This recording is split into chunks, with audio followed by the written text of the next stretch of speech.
சம்பவம் நடந்த அன்று மதியம் மூணாவது ஆள் ஒருத்தர் உள்ள இருந்தாங்கன்னு அடிச்சு சொல்றாங்க.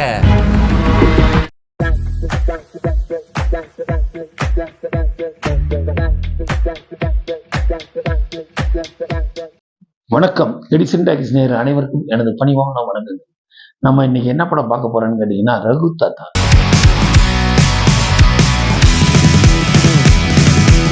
இந்த ரகு தாத்தாவோட தயாரிப்பு யாருன்னு பாத்தீங்கன்னா, அம்லே பிலிம்ஸ், விஜய் கிரேந்தர். இவர் யாருன்னு கேட்டீங்கன்னா, காந்தாரா, கேஜிஎஃப் போல பல வெற்றி படங்களோட தயாரிப்பாளர் தான் இந்த படம். அவரோட 3வது தயாரிப்புல உருவாக்கிய படம் தான் ரகு தாத்தா. இந்த படத்துல பாத்தீங்கன்னா கீர்த்தி சுரேஷ் அவரோட பாத்தீங்கன்னா ஒரு புது கதை, அதாவது கன்னடத்துல ஹீரோ MS பாஸ்கர் மற்றும் தேவதர்ஷினி மற்றும் பல முன்னணி நட்சத்திரங்கள் நடிச்சிருக்காங்க. டைரக்டர்னு பாத்தீங்கன்னா சுமன்குமார் தான் இந்த படத்தை இயக்கியிருக்காரு.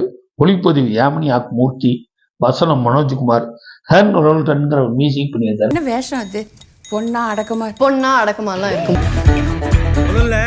பொண்ணா அடக்கமா மண்டைய உடைச்சு எல்லாருமே பாத்தீங்கன்னா ஒரு புதுசா இருக்கும் தமிழுக்கு.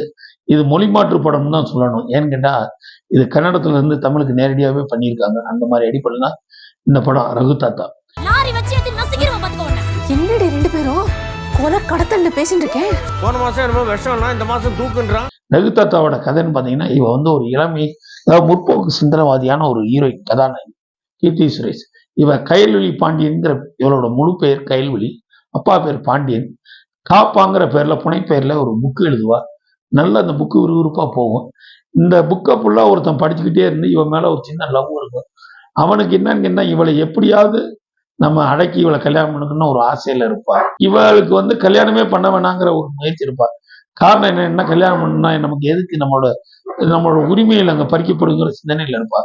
அதெல்லாம் இல்லை, நீ கல்யாணம் பண்ணி தான் அம்மாங்கிற ஒரு போராட்டங்கள் தான் இது. சரி, இவன் நம்மளுக்கு ஏத்த மாதிரி ஒரு புருஷன் கிடைக்கணும். இவன் ஹிந்தி படிக்க கூடாதுன்னே நினைப்பா. ஏன்னு கேட்டா அந்த காலங்களில் பேங்க் ஸ்டாப் எல்லாம் 76 முன்னாடி ஹிந்தி தெரிஞ்சிருந்தா அதுக்கு ஒரு சம்பளம் கொடுப்பாங்க. ஏன்டா நார்த் இந்தியா இந்த மாதிரி ஊர் உலகம்லாம் போக வேண்டிய சூழ்நிலை வரும். இவன் அதனால ஹிந்தியே வேணான்னு இருப்பா. இருந்தாலும் சின்ன சின்ன வேடுகளை தான் அண்ணன் குழந்தைகிட்ட ஹிந்தியை கத்துக்கிட்டு இருப்பா.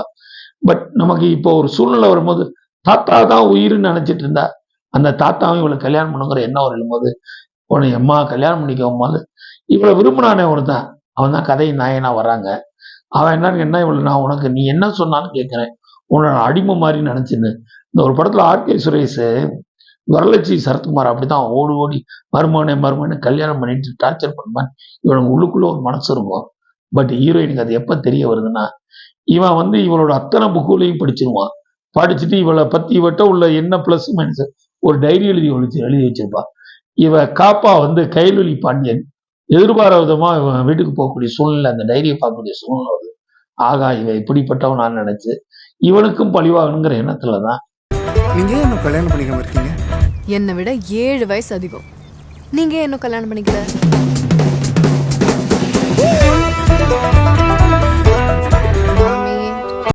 ஆக மொத்தம் ரகு தாத்தா பார்க்க வேண்டிய படம். காமெடிங்கிற பேர்ல அங்கங்க கலகலப்பு, அங்கங்க சில நேரங்கள்ல கொஞ்சம் போர் அடிக்கிற தன்மை இருந்தாலும், பட் மியூசிக்னு பாத்தீங்கன்னா விஜய் ரோல்டன் நல்லாவே பண்ணிருக்காங்க. அங்கங்க சாங்கு மெலோடியா கீர்த்தி சுரேஷ் நடிப்புக்கு சொல்லியே தர வேணாம்.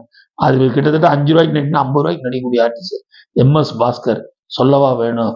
எல்லாரையும் சேர்த்து ரவுடித்தனம் பண்றது சரியில்லை. அதுபோக தேவதர்ஷினி, எல்லா நடிப்பு புலிகளும் உள்ள இருக்குது. ரகு தாத்தா கண்டிப்பா ஒரு முறை தேட்டர்ல போய் பாருங்க.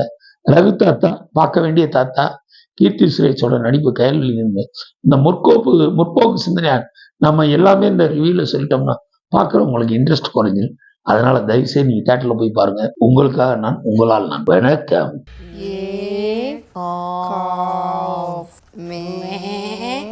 एक किसान